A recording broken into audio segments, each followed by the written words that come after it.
But really, is it actually a YouTube show unless you're brewing coffee? I don't think so. It's decaf, don't tell. Gotta clean up a little bit.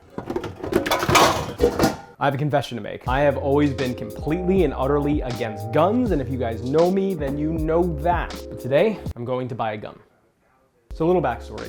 I, like I said, have always been against guns. Every kind of gun. Maybe hunting rifles if you had a very specific type of license. But handguns, assault rifles, semi-assault rifles, semi-assault, semi-rifles, semi-truck, semi-rifles, assault weapons, semi-assault weapons, assault weapon, assault weapon, you know, the whole 9 yards. The only people who get guns are gun nuts, and why should we all have things that are designed to end human life? So there's no spoilers here. You've already read the title of the video. You get it, right? I've changed my mind on guns, but what I wanted to do in this video is tell you 3 reasons that I've changed my mind on guns. Okay, so first reason that I changed my mind on guns, let me show you something. University of, well, whatever. The point is I got my master's degree from that university and I made a book. I have to carry all of this together without dropping my camera or my book. I am ready for some show and tell. This is a book that I made, and this book was made about mass shootings. During my master's degree, I went to 30, 40 sites, something like that. This is a big book, and there's no way for me to be able to show you how big it is because the thing unfolds multiple times. So here we have Mandalay Bay, the view from the window. As I got more and more into my project, I started looking at the subtleties. There's a lot of mass shootings you don't hear about because they're stopped by someone who has a gun. There are cases where gunmen go into congregations, into churches, start a mass shooting only to be immediately put down by someone there who has a gun. Another part of this is that my family's temple was targeted by a white supremacist in a mass shooting, the Tree of Life. And I just think, if one person there had a weapon, they could have defended themselves. Having a weapon would have possibly prevented a lot of the things that happened in history from happening had my people had a way to defend themselves. This is what we saw in World War II, where one of the first things that happened was the stripping of guns in Germany. There's other synagogues too, where a shooter drove up, saw an armed guard outside, and then drove away to commit a mass shooting at a different synagogue where they didn't have a armed guard or a weapon. If I was at a temple, I would feel a lot safer if at least there was an armed guard there, let alone me having my own weapon, but at least a armed guard. We actually did have an armed guard at our school, and he wasn't a police officer. Having access to someone who can defend a vulnerable group of people at a religious service, for example, is important. All of this didn't change my mind. I still thought, well, okay, ban all guns and things will maybe be shaky at the beginning, but over time, as less and less people get guns, 50 years from now, when all the guns we have now rust away, then things will be magical and wonderful. And that all changed because of Hong Kong.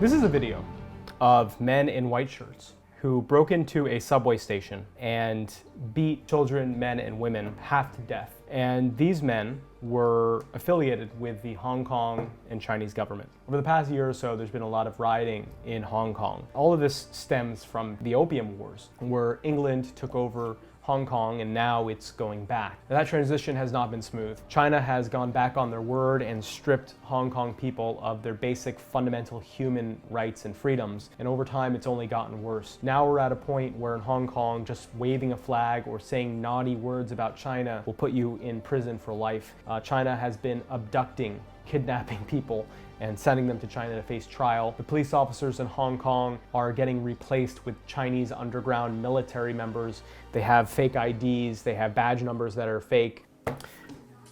That reminds me. It reminded me of a conversation I had with one of my friends that is a gun supporter. And at the time, I was very, very, very, very against guns. So I asked him, and one of the reasons that he kept saying that was the most illogical was that if we get rid of guns, then people can't defend themselves against their government if it goes tyrannical. And all I could think of is, come on, man. If a government is gonna go tyrannical, then they're not gonna send little soldiers after you with little pistols. They're gonna send a drone strike to your house and that's it. There's no war, there's no resistance. And I just couldn't understand what circumstance you would have where that wasn't the case. He's pooping. You dirty boy, look what I've caught you doing. And that's when all the stuff with Hong Kong started happening, and I realized that had all of those citizens had weapons, you know, maybe things would have ended up the same. Maybe they would have lost all of their freedom and all of their rights. It's hard to believe that. It's more likely to think that they would have had an opportunity to defend themselves, or the Chinese government would have been a little more cautious with the game that they play and how brazenly they went in and just shut down everyone's freedoms and rights there. I just think that had people had a gun, things would have been different. All right, so heading to the gun store. It's taken months to get to this point. Actually almost a year, maybe over a year, something like that. He's deaf, so I can... Oh, you heard that? And then I changed my mind on guns is because I had a stalker.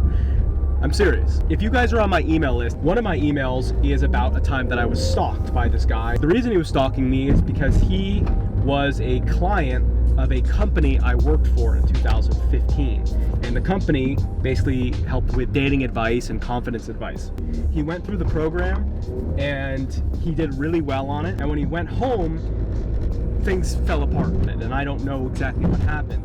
And this guy who had resentment for this company basically went and started targeting all of the people who were employees there, and I was one of them. Over the past 2 or 3 years, he's been sending me these types of messages about, you know, my family dying and, you know, really horrific things. And he sends it to me on a bunch of different accounts. That's really got me thinking, I have a right, I think, to be able to protect myself. I have a right to have a firearm in my house in case this guy or someone likes him decides to show up.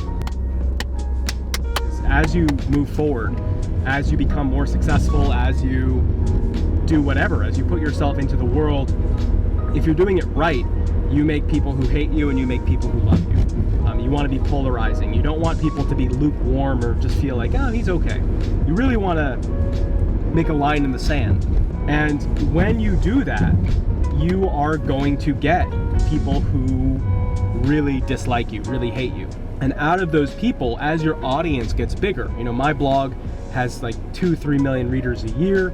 My YouTube channel is smaller, but it still has 10,000 subscribers, 300,000 something views on my last video. When you start getting a bigger audience and people start hating you and disliking you, there's going to be a portion of those people that are mentally ill, that are sick. When you put yourself online, anyone can find you. Just over the course of a few years, that has changed my mind on firearms.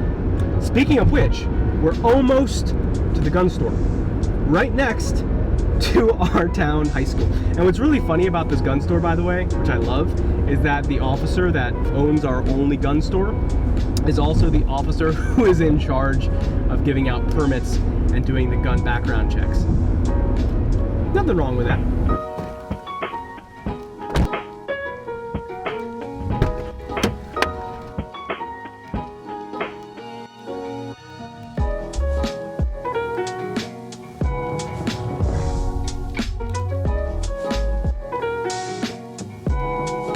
Now, one of the things that I didn't mention in this video is the type of gun. And the thing is, I came to the realization that it wasn't guns that I had a problem with fundamentally. It was the idea that you could have a device that could be easily hidden and could maximize the number of people that you could kill with it. And that wasn't guns, just like that could be a car. That was a handgun. That was a gun that was small, that could hold many bullets, that could be easily hidden, tucked into your pocket. A big shotgun, a big rifle, those things, semi-automatic, are not scary to me because you can see them coming a mile away. And that leads me to the fourth secret reason why I changed my mind on guns, at least changed my mind on the type of guns. I originally ordered a shotgun. Not only could this big shotgun, which you cannot easily hide, which is not designed with the intent to be hidden in the way a compact handgun is, like this one here, but you could see it. It only holds 5 bullets. So if you want to maximize the amount of damage you do onto humanity, that is not a good gun to do it. So for me, ethically, that gun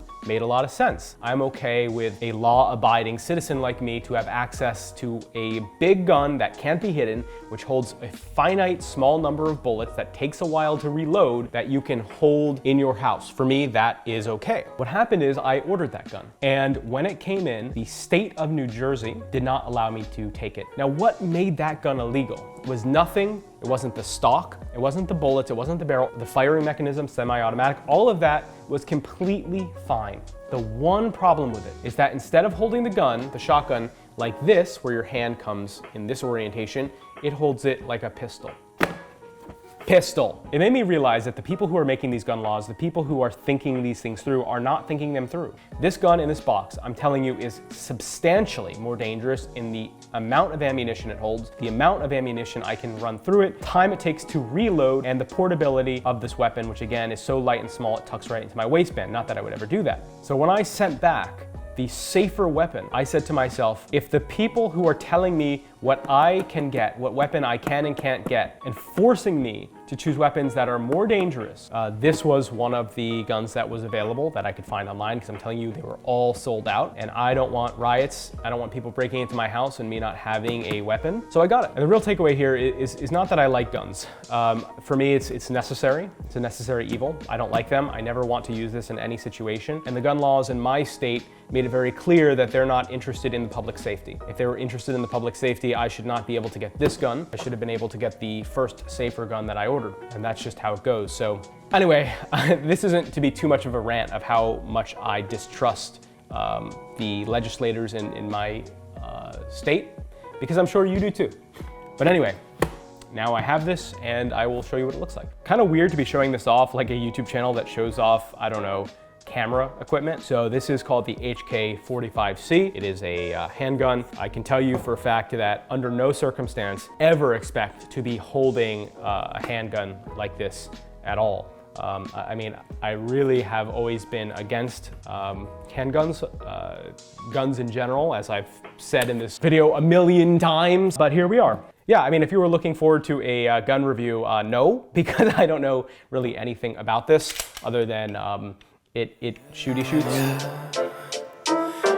Yeah. My life depends on trying to figure a scribble I could let loose, dodging the dribble that they trying to throw my way.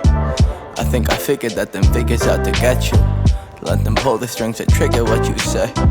Think it's difficult to get out on my brain. I wish life went in any other way. These have been my thoughts about guns. I know that I don't share them with everyone else. I know that other people have very different views. But the reason I made this video specifically is because there are not many things in life that you dramatically do a 180 on, where your viewpoints on something completely and utterly change. For me, this has been one of those issues, and I wanted to do a video about it. I know this isn't like a typical video that I would do on my channel, but my channel has been changing recently. Rather than focus on one thing in particular, I'm now just making videos on the stuff that interests me in my life, because that's much more sustainable, and I want to make a lot of YouTube videos. I want to make content every single week, so I'm just kind of telling my story and the things that I experience. If you were against guns, like I have been, did this video give you at least another perspective on why someone might be into guns? If you do like guns, can you understand why someone like me had been, let's say, suspicious of guns, and has this changed how you will approach people and talking to people that don't like guns? You know, the reasons that I gave for liking guns are also reasons why I didn't like them to begin with. So anyway, there's a lot here. If you found this video helpful, please like and subscribe. I have to sneeze. I went away. Anyway, guys, I'll catch you in the next one. All right, for real though, how many YouTube videos have you watched in the last week where they start by having slow motion of brewing coffee? Every YouTube channel is a coffee channel. Every YouTube channel is a drone channel. I'm all right with it. Kitchen looks clean from one perspective. All right, let's call it.